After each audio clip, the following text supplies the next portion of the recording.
오늘은 서울의 위성도시죠. 바로 수지구의 부동산 시장 얘기를 좀 해볼까 합니다. 지금 이곳에서 정말 흥미로운 현상이 나타나고 있거든요. 자, 그럼 한번 제대로 파고 들어와 볼까요? 이 지역을 마치 현실판 압력솥처럼 들끓게 만드는 그 요인들이 대체 뭔지 지금부터 하나씩 살펴보겠습니다. 시작부터 아주 강렬한 숫자를 하나 보여드릴게요. 81%. 만약에 이 숫자 하나가요, 한 지역 전체의 주택시장이 처한 상황, 그리고 앞으로의 방향을 보여주는 아주 중요한 열쇠라고 한다면 어떠실 것 같으세요? 네, 첫 번째 섹션입니다. 수지, 강남의 대안. 도대체 왜 이 수도권 신도시가 이렇게까지 인기가 많은 걸까요? 그 매력부터 한번 알아보죠. 수지구의 매력, 그 핵심 중 하나는 바로 이 연결성입니다. 신분당선, 이거 하나로 그냥 게임이 끝나죠. 수지구에서 출발하면요, 판교테크허브까지는 딱 3정거장, 그리고 강남역까지는 7정거장. 그러니까 우리나라 핵심 업무지구까지 정말 순식간에 도착할 수 있다는 겁니다. 근데 교통만 좋은 게 아니에요. 사실 수지는 예전부터 명문학군으로 아주 유명했잖아요. 수지중학교, 수지고등학교.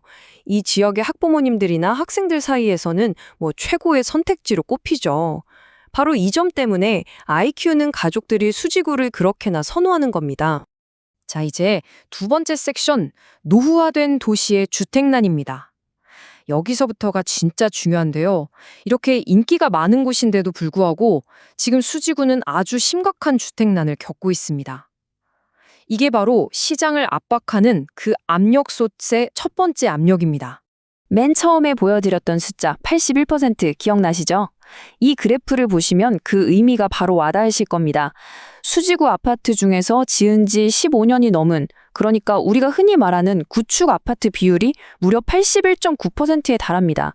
옆 동네인 기흥구나 용인시 전체 평균이랑 비교해봐도 압도적으로 높죠.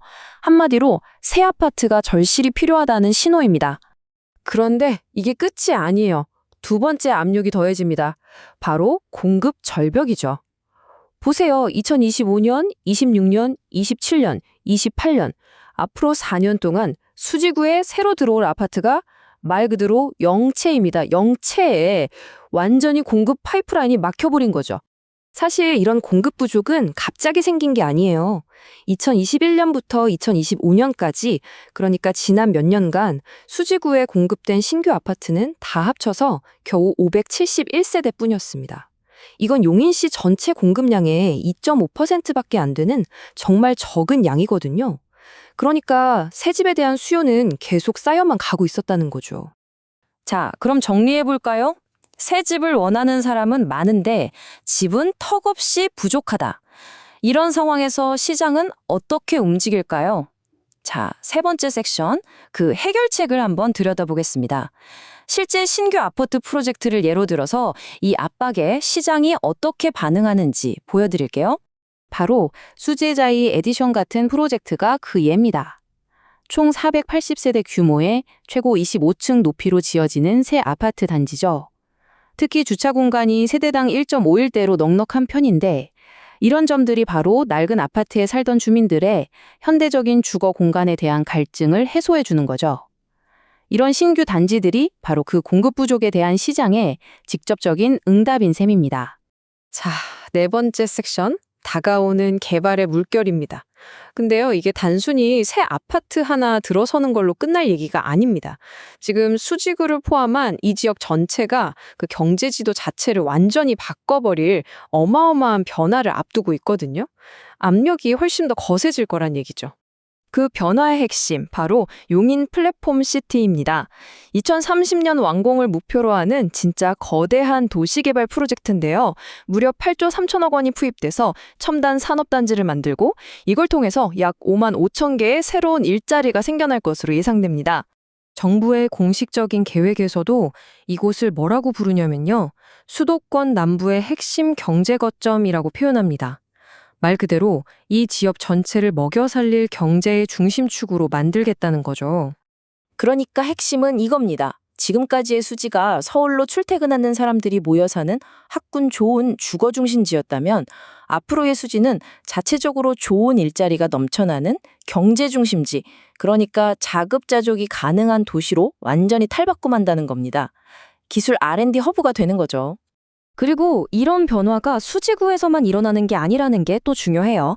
바로 옆 동네인 분당 신도시도 이제 재정비에 들어가고 오리역세권에도 테크밸리가 들어서는 등 주변 지역 전체가 거대한 개발의 소용돌이 속에 함께 들어가고 있는 겁니다. 자, 그럼 마지막으로 이 시장이 우리에게 말해주는 것들을 정리해 보겠습니다. 이 수지구의 사례가 단순히 한 지역의 이야기를 넘어서 우리에게 시사하는 바가 뭘까요? 지금까지의 내용을 종합해보면 몇 가지 뚜렷한 흐름이 보입니다. 첫째, 살고 싶어 하는 사람은 계속해서 많다. 즉, 강하고 지속적인 주택 수요가 있고요. 둘째, 새 아파트는 시가 말랐다. 심각한 공급 부족 상태죠.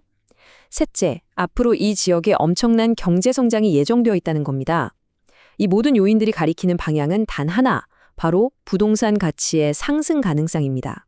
마지막으로 이런 질문을 던져보면서 마무리하고 싶습니다. 어쩌면 이게 단순히 수지구만의 이야기가 아니라 앞으로 우리가 보게 될 수많은 교외 도시들의 미래는 아닐까요? 도시가 점차 낡아가고 공급이 부족해지다가 결국엔 폭발적인 재개발로 이어지는 이 순환 말입니다. 한 번쯤 생각해 볼 만한 문제인 것 같습니다.